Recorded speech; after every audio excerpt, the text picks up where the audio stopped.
Hello students, welcome to my channel. मैं हूं आपकी प्रज्ञा मैम और आज की वीडियो लेक्चर में हम जो है क्लास 6 ज्योग्राफी का third chapter motion of the अर्थ के बारे में देखेंगे। तो इससे पहले के दो चैप्टर हमने डिटेल में डिस्कस कर लिए हैं। अगर आपने वो वीडियो नहीं देखा है तो वो वीडियो देख लीजिए।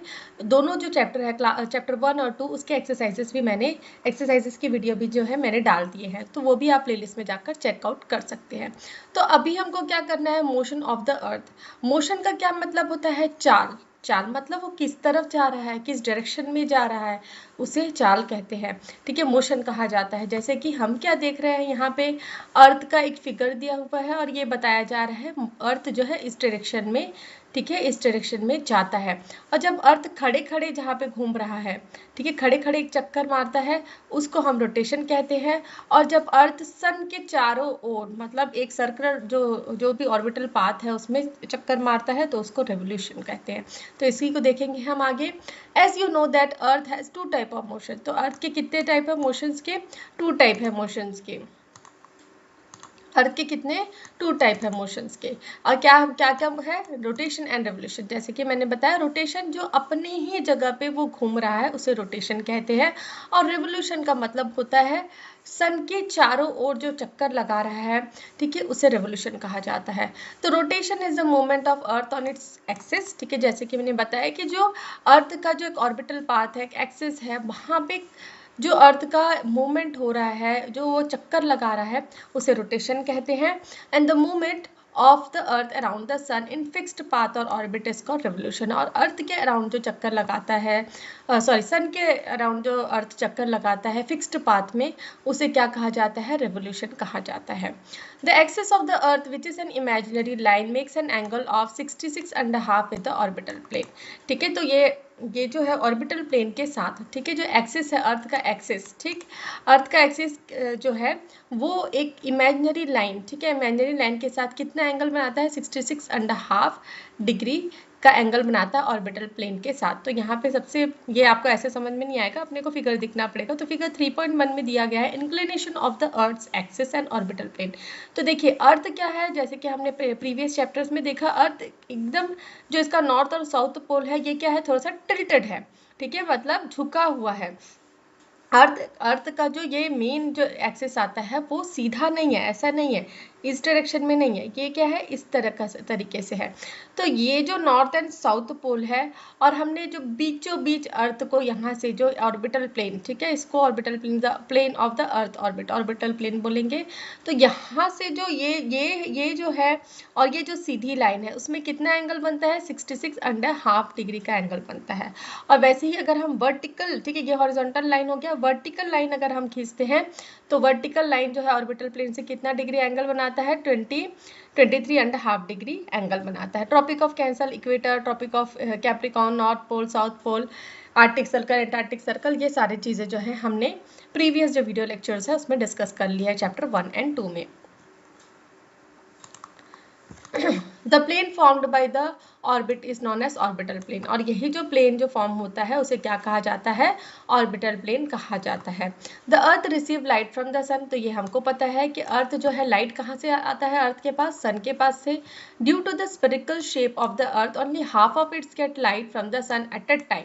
ठीक है, तो जैसे कि हमने देखा था कि अर्थ का क्या शेप है? स्फेरिकल शेप, एक ज्वाइड शेप है अर्थ का। तो उसके कारण क्या है, अर्थ का जो एक ही हिस्सा है, ठीक है, एक ही हिस्सा है, वहां पे सन एक टाइम में रोशनी देता है और जो अदर हाफ है वो क्या है, वहां पे अंधेरा हो जाता है।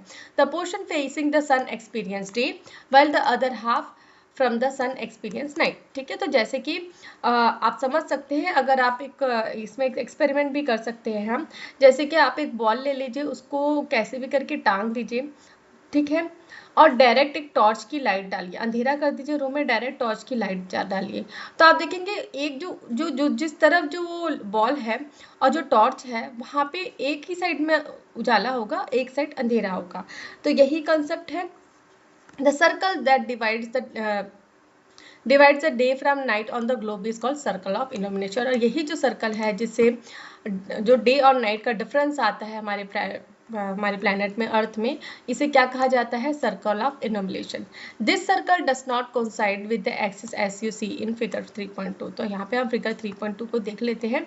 ठीक है, तो यहाँ पे देखिए ये अर्थ है, ठीक। और ये क्या है, नॉर्थ पोल और साउथ पोल। ठीक, हमने देखा है अर्थ क्या है, टिल्टेड है, थोड़ा सा झुका हुआ है यह। ठीक है, तो ये जो सर्कल ऑफ इल्यूमिनेशन है ये नॉर्थ पोल और साउथ पोल से कोइंसाइड नहीं होता है। ये जो एक्सिस है, ये जो एक्सिस है, ठीक है, नॉर्थ और साउथ पोल का एक्सिस है, उससे वो कोइंसाइड नहीं होता है जिस एक्सिस में अर्थ घूमता है। ये जो नॉर्थ और साउथ पोल को ज्वाइन करते हुए ये जो एक्सिस है, ऐसे ही अर्थ घूमता है, ऐसे नहीं घूमता। ये जो यहाँ से ये जो लाइन दिख रही है ये ऐसे नहीं घूमता, ये तिरछा ऐसे ऐसे घूम रहा है। ठीक है, The Earth takes about 24 hours to complete one rotation around its axis. The period of rotation is known as Earth Day. This is the daily motion of the Earth. तो अर्थ को कितना टाइम लगता है, 24 आवर्स लगता है एक rotation करने के लिए अपने एक्सेस में। एक्सेस कहाँ है, कौन सा है, नॉर्थ से साउथ पोल वाला एक्सेस है। ठीक है, and the period of rotation, और ये जो पीरियड ऑफ रोटेशन है जिस 24 आवर्स का जो टाइम है, इसे क्या कहा जाता है, अर्थ डे कहा जाता है, और इसे ही डेली मोशन कहा जाता है अर्थ का। तो यहाँ पे हम देख सकते हैं सूरज है। ठीक है, तो ये जो सर्कल ऑफ इल्यूमिनेशन इस साइड जो है, इस समय क्या होगा, दिन होगा, उजाला होगा। ठीक है, और इस तरफ क्या होगी, रात होगी। यहाँ पे क्या है, उजाला नहीं होगा। ओके, आगे बढ़ते हैं हम। What would happen if Earth do not rotate? अगर अर्थ रोटेट नहीं करता तो क्या होता, एक ही साइड में हमेशा लाइट पड़ते रहती, एक ही साइड गर्म होते रहता, और लाइफ जो है हमारी, जो हमारे जो लाइफ का एक्सिस्टेंस है अर्थ पे, वो शायद नहीं हुआ होता। The portion of the earth facing the sun would always experience it, thus bringing continuous warmth to the region. The other half would remain in darkness and been freezing cold all the time. Life would not have been possible in such extreme condition. जैसे कि मैंने बताया कि अगर earth rotate नहीं करता अपने access पे तो क्या होता, एक ही पोर्शन जो है अर्थ का, वहीं पे ही सन की रोशनी आते जाती, धूप पड़ते जाता, कंटिन्यूस धूप पड़ते जाता, तो क्या होता, वो एरिया जो है वो क्या हो जाता, ज़्यादा गर्म हो जाता। ठीक है, तो ऐसी कंडीशन में, और ये जो अदर हाफ है वहाँ पे क्या होता, हमेशा डार्कनेस होता, हमेशा ठंड रहती वहाँ पे। तो क्या होता, लाइफ जो हमारी जो कंडीशंस है लाइफ की, वो वहाँ पे सस्टेन नहीं कर पाती, और लाइफ जो है पॉसिबल नहीं होता इस कंडीशंस में। तो एक बार डू यू नो देख लेते हैं। The ancient Indian astronomer Aryabhata has stated that earth is round and rotates on its axis. तो हमारे जो कंट्री के एक एस्ट्रोनॉमर थे आर्यभट्ट, कहीं ना कहीं आपने नाम सुना ही होगा, उन्होंने ये बताया था कि अर्थ जो क्या है, राउंड है, और वो अपने ही एक्सिस में क्या करती है, रोटेट करती है। Next is the second motion of the earth around the sun in its orbit is called revolution. तो जो सेकेंड मोशन है अर्थ का अपने ही सन के एक्सेस में, ठीक है, एक एक्सेस है जिसके अराउंड जो है अर्थ रोटेट करता है, इसे क्या कहा जाता है, रेवोल्यूशन कहा जाता है। And it takes 1/4 days 1 year to revolve around the sun. तो अर्थ कितना टाइम लेता है सन के अराउंड घूमने के लिए, 365 दिन और 1/4 दिन भी। इसलिए हर 4 साल में, ठीक है, ये जो हर 4 साल में क्या होता है, ये 1/4 क्या होते जाता है, 1 डे बन जाता है। इसलिए जो है हम हर 4 साल में जो ईयर आता है उसको 366 डेज का मानते हैं। तो we consider a year as consisting of 365 days only and ignore the 6 hours for sake of convenience. अब 1/4 को कैसे एडजस्ट करेंगे, तो इसलिए क्या है, हर साल जो है हम 365 डेज कंसिडर करते हैं, 6 आवर्स जो है उसको क्या कर देते हैं, नेग्लेक्ट कर देते हैं, और ये 6 into 4 24। तो ये जो 4 साल में जो ये 6 आवर जो हमने इग्नोर किए हैं वो क्या हो जाते हैं, 1 डे हो जाता है। तो हम उस डे को क्या है, ऐड कर देते हैं फरवरी में। तो 6 hours saved every year are added to make 1 day over a span of 4 years. तो 4 साल में, हर 4 साल में फरवरी में क्या होते हैं, 29 डेज होते हैं। ठीक है, तो ये 4 साल में जो 6 आवर्स हमने सेव करके रखे हैं उसको हम इग्नोर बस करते हैं, लेकिन उसको हम रिजेक्ट नहीं कर सकते। इग्नोर करते करते हम क्या है, 4 साल में एक बार उसको ऐड कर देते हैं, किसमें, फरवरी में। तो this surplus day is added to the month of February. तो ये जो एक्स्ट्रा सरप्लस मतलब क्या, एक्स्ट्रा डे जो है वो फरवरी के महीने में ऐड हो जाता है। दस एवरी 4th ईयर, तो क्या एवरी जो 4th ईयर है, हर 4 साल में February is of 29 days instead of 28 days. तो इसलिए हर 4 साल में फरवरी जो है 29 डेज का होता है इंस्टेड ऑफ 28 डेज।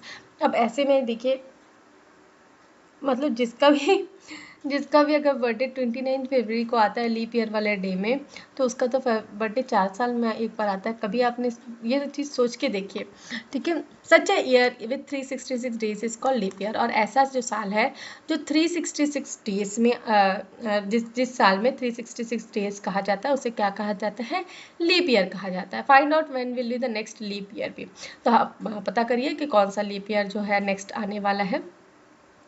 तो हम जो दिन और रात जो है अर्थ के रोटेशन से होता है, और अर्थ में जो सीजन्स होते हैं वो अर्थ के रेवोल्यूशन से होता है।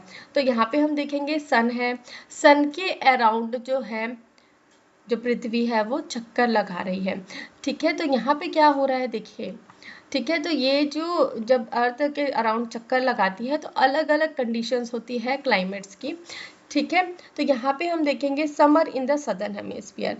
तो यहाँ पे जब समर है सदर्न हेमिस्फीयर में, ठीक, यहाँ पे, ठीक है, ये देखिए, ये आपका नॉर्थ हेमिस्फीयर है, नॉर्थर्न हेमिस्फीयर, और ये क्या है आपका सदर्न हेमिस्फीयर। तो ये जो टाइम है इसे क्या कहा जाता है? विंटर सोलेसाइड कहा जाता है। यहाँ पे नॉर्दर्न हेमिस्फीयर में समर है, ठीक है, ये जो नॉर्थर्न हेमिस्फीयर है, ये जो नॉर्थर्न हेमिस्फीयर है यहाँ पे सन पड़ रहा है, यहाँ पे नहीं आ रहा है सदर्न हेमिस्फीयर में। तो इस समय क्या है, सदर्न नॉर्थर्न हेमिस्फीयर में समर है तो इसे समर सोलसाइड कहा जाता है 21 जून। और यहाँ पे विंटर होगा सदर्न हेमिस्फीयर में। और उसके बाद जो है यहाँ पे जब देखिए यहाँ पे दूरी बहुत ज़्यादा है और यहाँ पे थोड़ा सा पास है। अर्थ का ऑर्बिट क्या है? एलिप्टिकल ऑर्बिट है, ठीक है, राउंड नहीं है, स्फेरिकल नहीं है, क्या है? एलिप्टिकल ऑर्बिट है। और यहाँ पे क्या होता है? स्प्रिंग होता है दोनों जो है, ठीक है, दोनों जो हेमिस्फीयर में। तो इक्विनॉक्स होता है 21 मार्च को और इक्विनॉक्स होता है 23 सितंबर को। ये फिगर हमने देख लिया, फिगर में अभी अच्छे से समझ में नहीं आया होगा, इसका जो दिया हुआ है रीडिंग उसको भी देख लेते हैं। तो notice that through out its orbit, sorry, so from the figure 3.3 it is clear that earth is going around the sun in elliptical orbit। जैसे कि मैंने बताया कि जो अर्थ है वो सन के अराउंड एक एलिप्टिकल ऑर्डर में जाता है, इसे एक्लिप्स कहा जाता है। ये जो है ना पिचका हुआ सर्कल, इसे एक्लिप्स कहा जाता है, ठीक है। तो a year is usually divided into summer, winter, spring and autumn seasons. Seasons change due to the change of position in the around the earth। जैसे कि मैंने आपको समझाया अभी कि एक जो रोटेशन रिवोल्यूशन है अर्थ का अराउंड द सन, उसके कारण जो है समर, विंटर, स्प्रिंग और ऑटम सीजन आते हैं। सीजन का जो चेंज है वो सन और अर्थ के पोजीशन के चेंजेस के कारण होता है। जैसे कि हम यहाँ पे फिगर में देख सकते हैं, यहाँ पे सन पास है तो क्या होगा कि थोड़ा सा मतलब मौसम अलग होगा, यहाँ पे दूर है तो मौसम अलग होगा, यहाँ पे कैसे धूप पड़ रही है उसके हिसाब से मौसम होगा। सो लेट्स तो लुक एट फिगर 3.3। तो 3.3 में हमको देखना है फिर से, तो हम इसको थोड़ा पढ़ लेते हैं फिर मैं आपको और अच्छे से बताऊंगी। तो you will see that on 21 June, ठीक है, जो 21 जून का जो टाइम है, the northern hemisphere is tilted towards the sun, ठीक है। तो जैसे कि मैं आपको बता रही थी कि 21 जून, ठीक है, 21 जून वाला जो टाइम है यहाँ पे, ठीक है, तो यहाँ पे क्या है, नॉर्दर्न हेमिस्फीयर जो है वो क्या है, सन के डायरेक्शन में है, और सदर्न हेमिस्फीयर जो है वो अवे है, मतलब वहाँ पे ज़्यादा धूप नहीं पड़ रही है। तो इस समय जो है ये जो ड्यूरेशन है, जब ये जब टाइम है जब यहाँ पे ये पोजीशन पे होता है अर्थ, तो 21 जून को समर सोलसाइड क्या कहा जाता है। क्या होता है इस डे पे देखिए, the rays of the sun fall directly on the tropic of cancer, ठीक है, जैसे कि हमने फिगर में दिखा ट्रॉपिक ऑफ कैंसर पे डायरेक्टली पड़ रहा है। As a result, these areas receive more heat. The areas near the pole receive less heat as the rays of sun are slanting. The north pole is inclined towards the sun, and the places beyond the Arctic Circle experience continued daylight for about 6 months. Since a large portion of the northern hemisphere is getting light from the sun, it is summer in the regions of north of the equator. The longest day and the shortest night at these places occur at 21st June. तो ये वो time है जहाँ पे लंबा दिन होता है और छोटी रात होती है। कब होता है ये? 21 जून में। At this time in the southern hemisphere all these conditions are reversed. It is winter season there, the nights are longer than the days. This position of the earth is called summer solstice. तो ये जो position है अर्थ का, इसे क्या कहा जाता है? समर सोलिसाइड कहा जाता है। तो क्या बताया जा रहा है यहाँ पे देखिए, जब अर्थ इस पोजीशन में है, सन के इस पोजीशन में है, ठीक है, तो यहाँ पे क्या होगा, ठीक है, यहाँ पे आप देखिए ये जो नॉर्दर्न हेमिस्फीयर है यहाँ पे क्या है, कंटिन्यूस लाइट पड़ रही है, यहाँ पे जो इक्वेटर है उसमें भी कंटिन्यूस लाइट पड़ेगी। तो आप ये देख सकते हैं ये घूमेगा तो भी मतलब यहाँ पे कंटिन्यूस लाइट पड़ेगी। तो 6 मंथ्स का क्या होता है, यहाँ पे समर ही होता है नॉर्दर्न हेमिस्फीयर, और विंटर में यहाँ पे विंटर होता है सदर्न हेमिस्फीयर में। तो ये 21 जून का जो टाइम है यहाँ पे क्या होता है, नॉर्दर्न हेमिस्फीयर में क्या होगा, लंबी दिन होगी और छोटी रात होगी, और अपोजिट विंटर में क्या, यहाँ पे सदर्न हेमिस्फीयर में क्या होगा, छोटा दिन होगा और लंबी रात होगी। ठीक है, तो इस डेट पे 21 जून को क्या कहा जाता है, समर सोलस्टिस कहा जाता है। तो एक बार और मैं आपको बता देती हूँ, 21 जून, ठीक है, 21 जून में नॉर्दर्न हेमिस्फीयर क्या है, थोड़ा सा अर्थ के समय, अर्थ के पास टिल्टेड है, अर्थ के डायरेक्शन में है। तो यहाँ पे क्या होता है, सन रेज जो है डायरेक्टली ट्रॉपिक ऑफ कैंसर में भी पड़ रही है, हमने देखा फिगर में, और इसका नतीजा क्या होता है, ये इस एरियाज में ज़्यादा हीट पड़ती है, और जो एरिया पोल्स के पास है वहाँ पे लेस हीट तो पड़ रही है रेस की।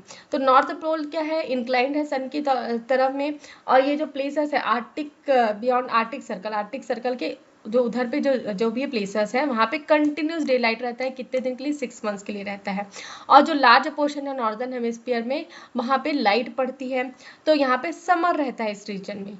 तो लॉन्गेस्ट डे और शॉर्टेस्ट नाइट जो है यहाँ पे कहाँ पे पड़ता है, कौन से डे में पड़ता है, 21 जून में। और यही जो कंडीशंस है जो सदर्न हेमिस्फीयर में, ये पूरी कंडीशंस क्या हो जाती है, उल्टी हो जाती है। वहाँ पे विंटर सीजन होता है, रात लंबी होती है और दिन छोटे होते हैं, और ये जो पोजीशन है अर्थ का, इसे क्या कहा जाता है, समर सोलस्टिस कहा जाता है। नेक्स्ट इज ऑन 22 दिसंबर, और 22 दिसंबर का जो टाइम होता है, tropic of capricorn receives direct rays of the sun as the south pole tilts towards it, as the sun rays are falls vertically on the tropic of Capricorn 23.5 degrees south, a large portion of the south hemisphere gets light. Therefore it is summer in the southern hemisphere with longer days and shorter nights. The reverse happen in the northern hemisphere. This position of the earth is called winter solstice. So do you know that Christmas is celebrated in Australia in summer season? तो क्या आपको पता है कि winters, जब हमारे तरफ जो विंटर्स रहती है तब क्रिसमस आता है, लेकिन ऑस्ट्रेलिया में जो क्या है, समर सीजन होता है। तो यहाँ पे इसको भी हम समझ लेते हैं, ठीक। तो यहाँ पे देखिए अब क्या हो गया, अर्थ जो है इस तरफ टिल्टेड है, और यहाँ पे ये जो आप देख सकते हैं सर्कल, जो लाइन ऑफ इल्यूमिनेशन है, तो नॉर्दर्न हेमिस्फीयर में क्या है, अंधेरा है, सन की रेस नहीं पड़ रही है, और सदर्न हेमिस्फीयर में क्या है, जो अर्थ की रेस जो है वो ज़्यादा पड़ रही है। तो इससे हम समझ सकते हैं यहाँ जो कंडीशन से अब यहाँ पर रिवर्स हो गई, ठीक है, यहाँ पे समर था नॉर्दर्न हेमिस्फीयर में, यहाँ पे क्या हो गया, विंटर हो गया नॉर्दर्न हेमिस्फीयर में, और सदर्न हेमिस्फीयर में धूप पड़ रही है, तो यहाँ पे समर हो गया सदर्न हेमिस्फीयर में। और ट्रॉपिक ऑफ कैप्रिकॉर्न पे डायरेक्ट हीट पड़ रही है, ठीक है, ये जो ट्रॉपिक ऑफ कैप्रिकॉर्न है इस पे डायरेक्ट हीट पड़ रही है, और ये जो टाइम है इसे क्या कहा जाता है, विंटर सोलस्टिस कहा जाता है 22 दिसंबर में। और वैसे ही इक्विनॉक्स मतलब दोनों जो है, दोनों तरफ में जो है वो इक्वल तरीके का डे और नाइट रहता है, इक्वल डे और नाइट रहता है। तो यहाँ पे देखिए 22 दिसंबर में ट्रॉपिक ऑफ कैप्रिकॉर्न में ज़्यादा हीट डायरेक्ट रेस पड़ रही है सन की, और साउथ पोल जो है टिल्टेड है उसके तरफ में, तो सन की रेस जो है वर्टिकली वहाँ पे ट्रॉपिक ऑफ कैप्रिकॉर्न में तो वर्टिकली पड़ रही है, तो सदर्न हेमिस्फीयर में ज़्यादा लाइट पड़ती है, इसलिए क्या है, समर होता है सदर्न हेमिस्फीयर में लॉन्गर डेज के साथ में और शॉर्टर नाइट्स के साथ में। और रिवर्स जो है, जैसे कि हमने पहले देखा, रिवर्स जो है नॉर्दर्न हेमिस्फीयर में होगा, the position of the earth is called winter solstice. तो अब इक्विनॉक्स देखेंगे तो 21 मार्च और 23 सितंबर में direct rays of the sun falls on the equator. तो 21 मार्च और सितंबर में इक्वेटर जो है उसमें डायरेक्ट धूप पड़ती है एट दिस पोजीशन, और इस पोजीशन में कोई भी जो पोल्स है वो टिल्टेड नहीं होता सन की तरफ में, तो पूरा जो अर्थ है उसको उसमें इक्वल डेज और नाइट होती है, और ये जो पीरियड है इसे क्या कहा जाता है, इक्विनॉक्स कहा जाता है। तो on 23rd September it is autumn season in the northern hemisphere and spring season in the southern hemisphere. The opposite is the case on 21st March. तो 23rd September में autumn season होता है northern hemisphere में, spring season होता है southern hemisphere में, और opposite जो है 21st March को होता है। तो when it is spring in the northern hemisphere and autumn in the southern hemisphere, ठीक है, तो अपोजिट रहता है, ठीक है, 21 मार्च में। Thus you will find that there are days and nights and changes in the season because of the rotation and revolution of the earth। तो rotation और रेवोल्यूशन के कारण ही डेज और नाइट होते हैं। डेज और नाइट किसके कारण होते हैं? रोटेशन के कारण होते हैं। और सीजन्स में जो चेंज है वो रेवोल्यूशन के कारण होता है, जैसे कि मैंने आपको पहले बताया। तो यहाँ पे हमारा ये चैप्टर भी कंप्लीट होता है। मैं आशा करती हूँ कि आपको ये चैप्टर समझ में आया। अगर आपको ये चैप्टर समझ में आया तो वीडियो को लाइक शेयर करें, कमेंट करके बताएं कि आपको वीडियो कैसा लगा। अगर आपको मेरे वीडियोस पसंद आते हैं तो चैनल को सब्सक्राइब कर लीजिए, बेल नोटिफिकेशन को भी ऑन कर लीजिए, ताकि जब भी मैं नए वीडियोस डालूँ तो आपको नोटिफिकेशन मिल सके। इस चैप्टर के बाद जो है हम एक्सरसाइजेज डिस्कस कर लेंगे, तो वीडियो को जो मेरे चैनल को विजिट करना या नोटिफिकेशन को ऑन करना ना भूलें। Thanks for watching.